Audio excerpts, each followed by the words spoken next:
बांग्लादेश की अंतरिम सरकार के प्रमुख मोहम्मद यूनुस ने देश में अल्पसंख्यकों के खिलाफ हो रहे हिंसा पर बयान दिया है। उन्होंने इन हमलों की निंदा की है और उन्हें जघन्य बताया है। इसके साथ ही मोहम्मद यूनुस ने अपने देश के छात्रों और युवाओं से सभी हिंदू, ईसाई और बौद्ध परिवार को नुकसान से बचाने का भी आग्रह किया है। 10 अगस्त को मोहम्मद यूनुस ने बयान दिया कि अल्पसंख्यक इस देश के लोग नहीं हैं।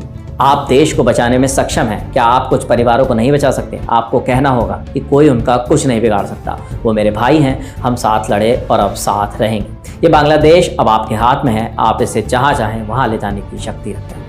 एनडीटीवी की रिपोर्ट के मुताबिक लगातार हो रहे हिंसा के विरोध में 10 अगस्त को बांग्लादेश में लाखों हिंदू सड़कों पर उतर आए थे। राजधानी ढाका और देश के दूसरे सबसे बड़े शहर चटगांव में लाखों लोग रैलियों में शामिल हुए। इसी तरह के प्रदर्शन अमेरिका और ब्रिटेन में भी हुए। खबर यह भी है कि 5 अगस्त के बाद से 52 जिलों में अल्पसंख्यक समुदायों पर हमलों की 205 से ज्यादा घटनाएं सामने आई हैं। कई हिंदू मंदिरों में भी तोड़फोड़ की गई है, जिनमें इस्कॉन मंदिर भी शामिल है। शेख हसीना की अवामी लीग पार्टी से जुड़े 2 हिंदू नेताओं को हिंसा में मारा गया है। 8 अगस्त को जब नोबेल पुरस्कार विजेता प्रोफेसर मोहम्मद यूनुस ने बांग्लादेश में अंतरिम सरकार के प्रमुख के रूप में शपथ ली थी, तब पीएम मोदी ने यूनुस को बधाई देते हुए उनसे हिंदुओं और अन्य सभी अल्पसंख्यक समुदायों की सुरक्षा सुनिश्चित करने का आग्रह किया था।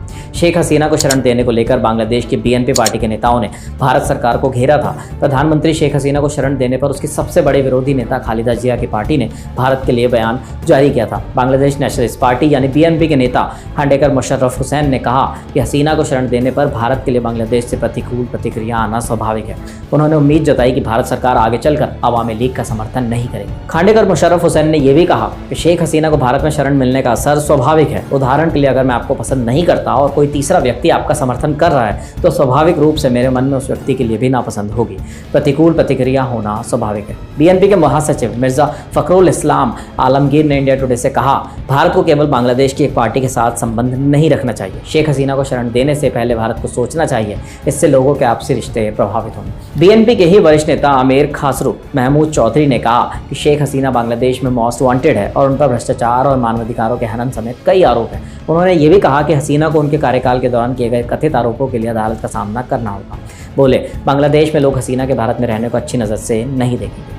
हालांकि अब इन बयानों से जोड़कर अगर इन एक्शंस को देखा जाए तो ये काफ़ी ज़्यादा निराशाजनक है, क्योंकि जिस तरीके की हिंसा, जिस तरीके के हमले बांग्लादेश में रह रहे अल्पसंख्यकों पर और हिंदुओं पर हो रहे हैं, वो बेहद हैरान करने वाले और निराश करने वाले हैं। हालांकि अब खुद वहाँ के प्रधानमंत्री मोहम्मद यूनुस ने वहाँ के लोगों से अपील की है कि इस तरीके के हमले आगे ना हो और ये जिम्मेदारी उनकी बनती है कि वो सबकी सुरक्षा मुहैया करें। अब देखना ये होगा कि उनके इस बयान का बांग्लादेश में क्या असर होता है, क्या ये हमले कम होते हैं या नहीं। इस वीडियो को लाइक कीजिए और हमारे इस चैनल को सब्सक्राइब करके बेल आइकन दबा दीजिए ताकि मेरे आने वाले लेटेस्ट न्यूज़ आप तक सबसे पहले पहुंचे। और इतना ही नहीं, इस वीडियो को शेयर जरूर कर दीजिए।